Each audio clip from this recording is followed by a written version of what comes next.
Tea ready ಆಯಿತು. ಇನ್ನು ಜಾನವರಿಗೆ tea ಕೊಡ್ತೇನೆ. ತಗೊಳ್ಳಿ. ವಿತಾ ಫ್ಯಾಮಿಲಿಗೆ ನಿಮಗೆಲ್ಲರಿಗೂ ಸ್ವಾಗತ. ಇಲ್ಲಿ ನೋಡಿ ಬೂದು ಕುಂಬಳಕಾಯಿ ನಮ್ಮ ಚಪ್ಪರದಲ್ಲಿ ಆಗಿದೆ. ಇಲ್ಲಿ ನಾವು ಬಸಳೆಯನ್ನು ನೆಟ್ಟಿದ್ದೆವು. ಬಸಳೆ ಸತ್ತು ಹೋಯಿತು. ಅಲ್ಲೇ ಒಂದು ಮೊಳಕೆ ಬಂದು ಬೂದು ಕುಂಬಳಕಾಯಿ ಬಳ್ಳಿ ಹಬ್ಬಿತ್ತು. ಅದರಲ್ಲಿ ಇವಾಗ ಬೂದು ಕುಂಬಳಕಾಯಿ ಆಗಿದೆ. ಹಾಗೆಯೇ ತುಂಬಾ ಬೂದು ಕುಂಬಳಕಾಯಿ ಆಯಿತು. ಕೆಲವೆಲ್ಲ ನಾವು ಕೆಲವರಿಗೆ ಕೊಟ್ಟೆವು, ಇನ್ನೂ ಕೂಡ ಇದೆ.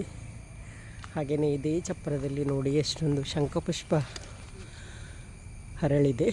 ಶಂಖಪುಷ್ಪದ ಬಳ್ಳಿಯನ್ನು ಕೂಡ ಇದೇ ಚಪ್ಪರಕ್ಕೆ ನಾವು ಬಿಟ್ಟದ್ದು ಇರಲಿ ಅಂತೇಳಿ. ಹಾಗಾಗಿ ತುಂಬ ಶಂಖಪುಷ್ಪ ಹೂವಾಗಿದೆ. ಹಾಗೆ ನಿನ್ನೆ ಮೊನ್ನೆ ಬಳ್ಳಿ ಒಣಗಿ 2-3 ಕುಂಬಳಕಾಯಿ ಬಿದ್ದಿದೆ. ಹಾಗೆ ಅದರಿಂದ ಒಂದು ತೆಗೆದು ಇವಾಗ ನಾನು ದೋಸೆಯನ್ನು ಮಾಡ್ತಾಯಿದ್ದೇನೆ. ನೋಡಿ, ಇದು 3 ಕುಂಬಳಕಾಯಿ ಬಿದ್ದದ್ದು ಬಳ್ಳಿ ಒಣಗಿ. ಹಾಗೆ ಇದರಿಂದ ಒಂದು ತೆಗೆದು ಇವಾಗ ನಾನು ದೋಸೆಯನ್ನು ಮಾಡ್ತೇನೆ. ನೋಡಿ, ಉದ್ದ ಕುಂಬಳಕಾಯಿ ಹಾಗೆ ಇವಾಗ ಬಿದ್ದದ್ದು. ಹಾಗೆ 2-3 ಬಿದ್ದಾಯಿತು, ಒಂದು ಬಿದ್ದದನ್ನು ಪದಾರ್ಥ ಮಾಡಿ ಆಯಿತು. ಹಾಗೆ ನೋಡಿ, ನಾನಿವಾಗ ಇದರಿಂದ ದೋಸೆ ಮಾಡ್ತೇನೆ. ಈ ಕುಂಬಳಕಾಯಿದ್ದು ಈ ಬೂದಿ ಎಲ್ಲ ಕೈಗೆ ತಾಗ್ತದೆ. ಕುಂಬಳಕಾಯಿ ಕಳ್ಳ ಅಂದರೆ ಹೆಗ್ಲು ಮುಟ್ಟಿ ನೋಡ್ತಾರಂತೆ. ಹಾಗಾಗಿ ಇದರದ್ದು ಬೂದಿ ನೋಡಿ ಬಟ್ಟೆಗೆಲ್ಲ ತಾಗಿದೆ, ಬೂದಿ ಅಂಟಿಕೊಳ್ತದೆ. ಇವಾಗ ನಾನು ಕೈಯಲ್ಲಿ ಇಟ್ಕೊಂಡಿದ್ದೇನೆ, ಕೈಗೆ ಕೂಡ ಬೂದಿ ಆಯಿತು. ಹಾಗೆ ನಾನಿವತ್ತು ಈ ಕುಂಬಳಕಾಯಿಯ ದೋಸೆಯನ್ನು ಮಾಡ್ತೇನೆ. ಅದರ ರೆಸಿಪಿಯನ್ನು ನಿಮ್ಮ ಜೊತೆಗೆ ಶೇರ್ ಮಾಡ್ತೇನೆ. 1 ಕಪ್ ಅಕ್ಕಿಯನ್ನು ನೆನೆ ಹಾಕಿದೆ, ಚೆನ್ನಾಗಿ ನೆನೆದಿದೆ. ಅದಕ್ಕೆ ಬೇಕಾದಷ್ಟೇ ನಾನು ಕುಂಬಳಕಾಯಿಯನ್ನು ಯೂಸ್ ಮಾಡ್ತೇನೆ. ಬನ್ನಿ ಇವಾಗ ಇದನ್ನು ಕಟ್ ಮಾಡಿ ಅದಕ್ಕೆ ಬೇಕಾದಷ್ಟು ಪೀಸನ್ನು ತೆಗೆಯೋಣ.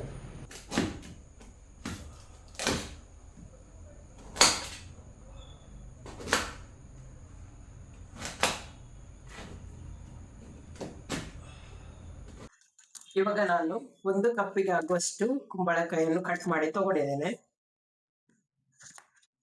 ಅದರ ಬೀಜ ಹಾಗೂ ಹೊರಗಿನ ಸಿಪ್ಪೆಯನ್ನು ತೆಗಿತಾ ಇದ್ದೇನೆ.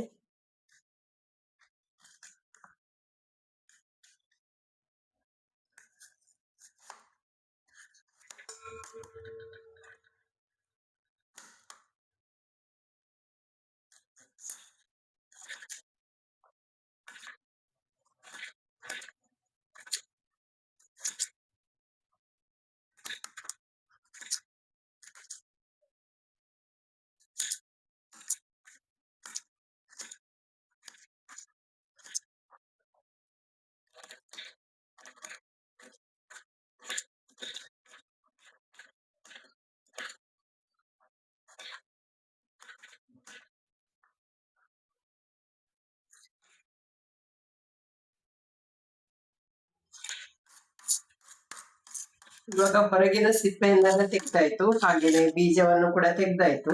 ಸಣ್ಣದಾಗಿ ಇದನ್ನು ಕಟ್ ಮಾಡಿಕೊಳ್ಬೇಕು. ಯಾಕೆಂದ್ರೆ ಇದನ್ನು ಮಿಕ್ಸಿಯಲ್ಲಿ ಹಾಕಿ ನಾವು ಗ್ರೈಂಡ್ ಮಾಡ್ಲಿಕ್ಕಿದೆ. ಹಾಗಾಗಿ ದೊಡ್ಡದಾಗಿ ಪೀಸ್ ಮಾಡಿದ್ರೆ ಗ್ರೈಂಡ್ ಆಗ್ಲಿಕ್ಕೆ ಸ್ವಲ್ಪ ಕಷ್ಟ ಆಗುತ್ತೆ. ಹಾಗಾಗಿ ಸ್ವಲ್ಪ ತೆಳುವಾಗಿ ಕಟ್ ಮಾಡಿದ್ರೆ ಬೇಗನೆ ಗ್ರೈಂಡ್ ಆಗ್ತದೆ.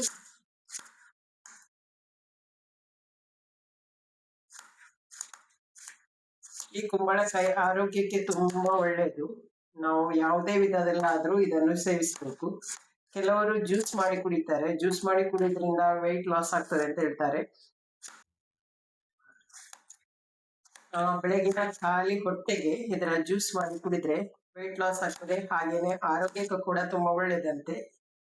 ಕೆಲವರಿಗೆ ಫಸ್ಟಿಗೆ ತುಂಬಾನೇ ಕಷ್ಟ ಆಗ್ತದೆ ಇದರ ಜ್ಯೂಸ್ ಮಾಡಿ ಕುಡಿಯೋದ್ರಿಂದ. ಯಾಕಂದ್ರೆ ಇದು ತುಂಬಾ ತಂಪು. ಶೀತ ಇರುವವರಿಗೆಲ್ಲ ಸ್ವಲ್ಪ ಜಾಗೃತಿ ಮಾಡಿಕೊಳ್ಬೇಕಾಗ್ತದೆ. ಹಾಗೆ ಕೆಲವರಿಗೆ ಇದು ಜ್ಯೂಸ್ ಕುಡಿದ್ರೆ ಲೂಸ್ ಮೋಷನ್ ಎಲ್ಲ ಆಗ್ತದೆ. ಸ್ಟಾರ್ಟಿಂಗಿಗೆಲ್ಲ ಅಭ್ಯಾಸ ಆದ್ಮೇಲೆ ಸರಿ ಹೋಗ್ತದೆ. ನಾನು ಕೂಡ ಕುಡಿಬೇಕು ಅಂತ ಅನ್ಕೊಳ್ಳುದು, ಆದ್ರೆ ನನಗೆ ಅಲರ್ಜಿ ಶೀತ ಇರುವ ಕಾರಣ ನನಗೆ ಟ್ರೈ ಮಾಡ್ಲಿಕ್ಕೆ ಕೂಡ ಭಯ ಆಗ್ತದೆ. ಹಾಗಾಗಿ ನಾನು ಇಷ್ಟ ತನಕ ಜ್ಯೂಸ್ ಮಾಡಿ ಕುಡಿಲಿಲ್ಲ. ಇನ್ನೊಮ್ಮೆ ಟ್ರೈ ಮಾಡ್ಬೇಕು ಅಂತ ಉಂಟು, ನೋಡ್ಬೇಕು. ಹಾಗೆ ನಾನು ಇದರಿಂದ ಪದಾರ್ಥ ದೋಸೆ ಅದನ್ನೆಲ್ಲ ಮಾಡಿ ತಿಂತಾ ಇರ್ತೇನೆ. ಕುಂಬಳಕಾಯಿ ಆರೋಗ್ಯಕ್ಕೆ ಒಳ್ಳೆಯದಾದ ಕಾರಣ ಎಲ್ಲ ತರಕಾರಿಗಿಂತ ಈ ಕುಂಬಳಕಾಯಿ ತರಕಾರಿ ಆರೋಗ್ಯಕ್ಕೆ ತುಂಬಾನೇ ಒಳ್ಳೆದಂತೆ. ಆದ್ರೆ ಹೆಚ್ಚಿನವರಿಗೆ ಕುಂಬಳಕಾಯಿ ಅನ್ನುವಾಗ ಇಷ್ಟ ಇಲ್ಲ. ನಮ್ಮ ಮನೆಯಲ್ಲೂ ಕೂಡ ಹಾಗೆ ಪದಾರ್ಥ ಮಾಡಿದ್ರೆ ಅದಕ್ಕೆ ಚಿಕನ್ ಅಥವಾ ಸಿಗಡಿ ಮೀನು ಅದೆಲ್ಲ ಹಾಕಿದರೆ ಕುಂಬಳಕಾಯಿ ಬೇಗನೆ ಖಾಲಿ ಆಗ್ತದೆ. ಇಲ್ಲ ಅಂದರೆ ಬರೇ ನಾವು ಕುಂಬಳಕಾಯಿಗೆ ಏನಾದರೂ ಹಲಸಂದೆ ಬೀಜ ಆ ಥರ ಎಲ್ಲ ಹಾಕಿ ಮಾಡಿದರೆ ಯಾರಿಗೂ ಇಷ್ಟ ಆಗೋದಿಲ್ಲ. ಹಾಗಾಗಿ ನಾನು ಚಿಕನ್ ಅಥವಾ ಸಿಗಡಿ ಮೀನು ಇರುವಾಗ ಕುಂಬಳಕಾಯಿಯ ಪದಾರ್ಥ ಮಾಡಿಸ್ತೇನೆ.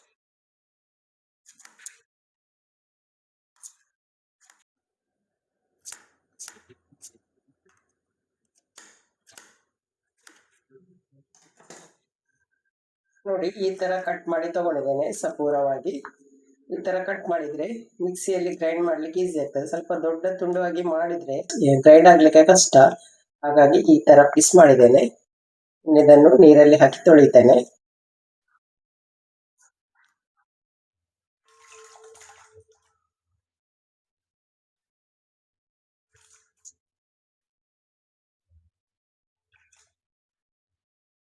ಇಲ್ಲಿ ನೋಡಿ, 1 ಕಪ್ ಆಗುವಷ್ಟು ಬೆಳ್ತಿಗೆ ಅಕ್ಕಿಯನ್ನು ನೆನೆ ಹಾಕಿದ್ದೆ, ಚೆನ್ನಾಗಿ ನೆಂದಿದೆ.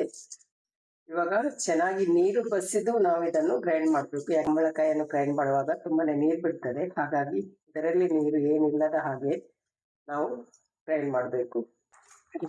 ಕುಂಬಳಕಾಯಿಯನ್ನು ತೊಳೆದು ತಗೊಳ್ತಾ ಇದ್ದೇನೆ. ಇನ್ನಿದನ್ನು ನಾನು ನೀರು ಇಲ್ಲದ ಹಾಗೆ ಗ್ರೈಂಡ್ ಮಾಡ್ಲಿಕ್ಕೆ ಹಾಕ್ಬೇಕು. ಇದರಲ್ಲಿ ಕೂಡ ನೀರು ಈ ತರ ನೀರಿದ್ರೆ ತುಂಬಾನೇ ನೀರಾಗಿ ಬಿಡ್ತದೆ. ಹಿಟ್ಟು ಕೂಡ ತುಂಬಾ ನೀರಾಗಬಾರ್ದು. ಇಲ್ಲಿ ನೋಡಿ, ನಾನು ಒಂದು ಅಂದಾಜಿಗಾಗಿ 1 ಕಪ್ಪಲ್ಲಿ ಹಾಕ್ತಾ ಇದ್ದೇನೆ. ಇಲ್ಲಿ ನಾನು 1 ಕಪ್ಗಿಂತ ಸ್ವಲ್ಪ ಜಾಸ್ತಿ ಕುಂಬಳಕಾಯಿ ತುಂಡನ್ನು ತಗೊಳ್ತಾ ಇದ್ದೇನೆ.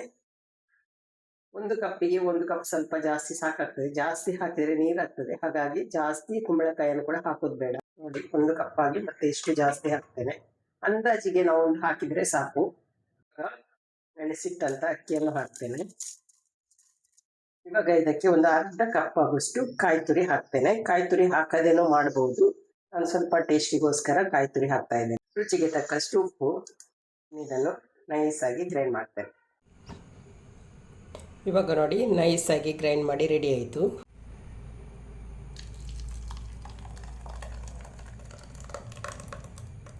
ಇವಾಗ ಮಿಕ್ಸಿ ಜಾರ್ ತೊಳೆದ ನೀರನ್ನು ಹಾಕ್ತೇನೆ. ಸ್ವಲ್ಪ ನೀರು ಹಾಕಿದರೆ ಸಾಕು. ಇದು ಜಾಸ್ತಿ ಹಿಟ್ಟು ತೆಳು ಮಾಡಬಾರ್ದು.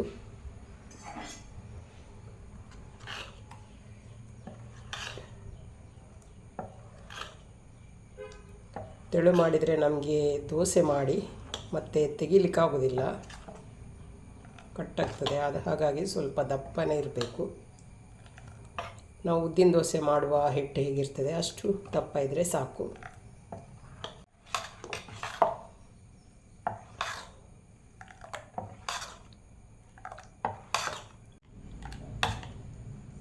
ನೋಡಿ, ಈ ಥರ ದಪ್ಪ ಇದ್ದರೆ ಸಾಕು.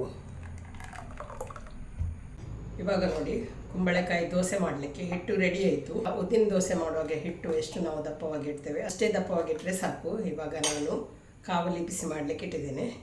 ಹಾಗೆ ಇನ್ನೊಂದು ಚಟ್ನಿ ಆಗಬೇಕು. ಕಾವಲಿ ಬಿಸಿ ಆಗೋದರೊಳಗೆ ಒಂದು ಚಟ್ನಿಗೆ ಕೂಡ ರೆಡಿ ಮಾಡ್ತೇನೆ. ಇಲ್ಲಿ ನೋಡಿ, ಚಟ್ನಿ ಕೂಡ ರೆಡಿ ಆಯಿತು. ಒಂದೇ ಲೆಗದ ಚಟ್ನಿ ಮಾಡಿದೆ. ಈ ದೋಸೆಗೆ ಚಟ್ನಿಯೇ ಆಗಬೇಕು ಅಂತಿಲ್ಲ, ಪದಾರ್ಥ ಕೂಡ ಚೆನ್ನಾಗಿ ಹೊಂದುತ್ತದೆ. ಹಾಗಾಗಿ ಯಾವುದಾದ್ರೂ ಪದಾರ್ಥ ಮಾಡಿದರೆ ಅದನ್ನು ಕೂಡ ಯೂಸ್ ಮಾಡ್ಬೋದು. ನಾನಿವತ್ತು ಪದಾರ್ಥ ಇಲ್ಲದ ಕಾರಣ ಚಟ್ನಿ ಮಾಡಿದೆ. ಹಾಗೆ ಇವಾಗ ಚಟ್ನಿ ರೆಡಿ ಆಯಿತು. ಹಾಗೆಯೇ ಕಾವಲಿ ಕೂಡ ಬಿಸಿ ಆಯಿತು. ಬೇಗನೆ ದೋಸೆಯನ್ನು ಮಾಡ್ತೇನೆ. ಇವಾಗ ಕಾವಲಿ ಚೆನ್ನಾಗಿ ಬಿಸಿಯಾಗಿದೆ. ಇದಕ್ಕೆ ನಾನು ಎಣ್ಣೆ ಹಚ್ಚೋದಿಲ್ಲ. ನಾನ್ ಸ್ಟಿಕ್ ಆದ ಕಾರಣ ಎಣ್ಣೆ ಹಚ್ಚಿದರೆ ಸ್ಪ್ರೆಡ್ ಮಾಡಲಿಕ್ಕೆ ಕಷ್ಟ ಆಗ್ತದೆ. ಹಾಗಾಗಿ ಎಣ್ಣೆ ಹಚ್ಚದೇನೆ ನಾನಿವಾಗ ಹಾಕ್ತಾ ಇದ್ದೇನೆ.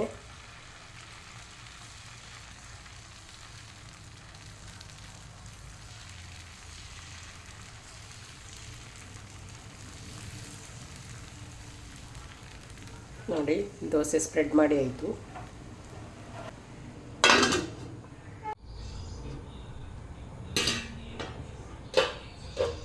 ನೋಡಿ, ಇವಾಗ ದೋಸೆ ರೆಡಿ ಆಯಿತು. ಸ್ವಲ್ಪ ತುಪ್ಪವನ್ನು ಹಚ್ತಾ ಇದ್ದೇನೆ. ತುಪ್ಪ ಹಚ್ಚಿದರೆ ಒಳ್ಳೆ ಘಮ ಬರ್ತದೆ. ಹಾಗಾಗಿ ಸ್ವಲ್ಪ ತುಪ್ಪವನ್ನು ಹಚ್ತಾ ಇದ್ದೇನೆ.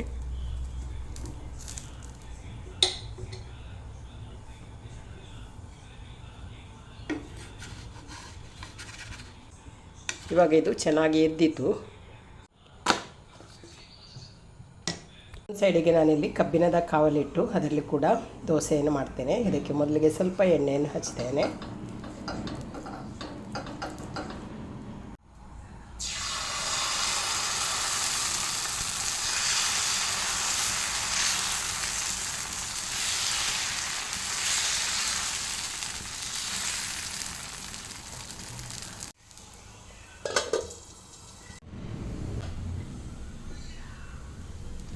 ಸ್ವಲ್ಪ ತುಪ್ಪವನ್ನು ಹಚ್ತೇನೆ.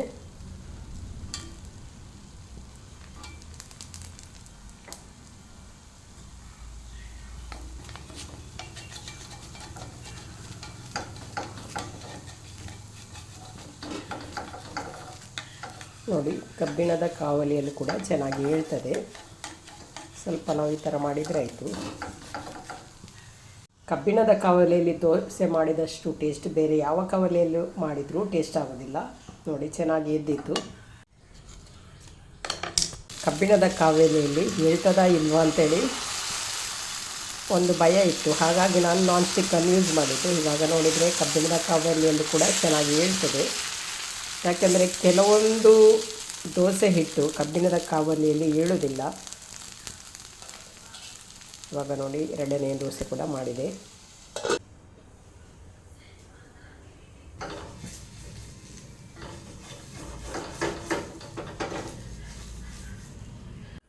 ನೋಡಿ, ದೋಸೆ ರೆಡಿ ಆಯಿತು. ಎರಡು ಕಾವಲಿಯಲ್ಲಿ ಕೂಡ ಮಾಡಿದೆ, ಕಬ್ಬಿಣದ ಕಾವಲಿಯಲ್ಲಿ ಕೂಡ ಮಾಡಿದೆ, ಹಾಗೆಯೇ ನಾನ್ ಸ್ಟಿಕ್ಕಲ್ಲಿ ಕೂಡ ಮಾಡಿದೆ. ಎರಡರಲ್ಲಿ ಕೂಡ ಚೆನ್ನಾಗಿ ಹೇಳ್ತದೆ. ಆದರೆ ಟೇಸ್ಟ್ ಬರೋದು ಕಬ್ಬಿಣದ ಕಾವಲಿಯಲ್ಲೇ. ಅದು ಫ್ರೈ ಮಾಡುವಾಗಲೇ ಒಂಥರ ಘಮ ಬರ್ತದೆ ಕಬ್ಬಿಣದ ಕಾವಲಿಯಲ್ಲಿ. ಇನ್ನು ಟೀ ಒಂದಾಗಬೇಕು. ಟೀ ಮಾಡಿ ಆದಮೇಲೆ ಟೀ ಕುಡಿತೇವೆ. ನೋಡಿ, ದೋಸೆ ಯಾವ ಥರ ಬಂದಿದೆ ನೋಡಿ. ಒಳ್ಳೆ ಘಮ ಬರ್ತಾ ಇದೆ.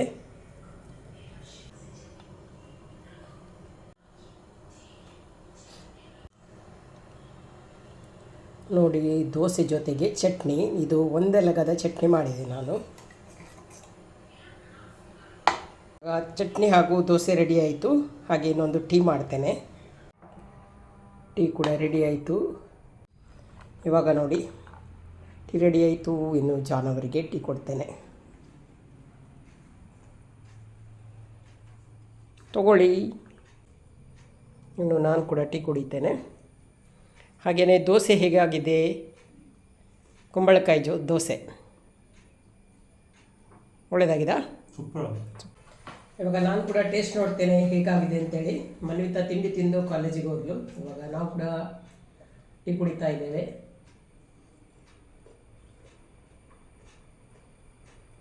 ಸೂಪರ್ ಆಗಿದೆ. ಹಾಗೆ ಇವತ್ತಿನ ಈ ಒಂದು ರೆಸಿಪಿ ವಿಡಿಯೋನ ಇಲ್ಲಿಗೆ ಎಂಡ್ ಮಾಡ್ತೇನೆ. ಈ ವಿಡಿಯೋ ಇಷ್ಟ ಆದರೆ ಲೈಕ್ ಮಾಡಿ, ಶೇರ್ ಮಾಡಿ, ಅದೇ ರೀತಿ ಸಬ್ಸ್ಕ್ರೈಬ್ ಮಾಡೋದರ ಮೂಲಕ ಚಾನಲ್ಗೆ ಸಪೋರ್ಟ್ ಮಾಡಿ. ಇನ್ನೊಂದು ವಿಡಿಯೋದೊಂದಿಗೆ ಸಿಗ್ತೇನೆ. ಅಲ್ಲಿ ತನಕ ಬಾಯ್.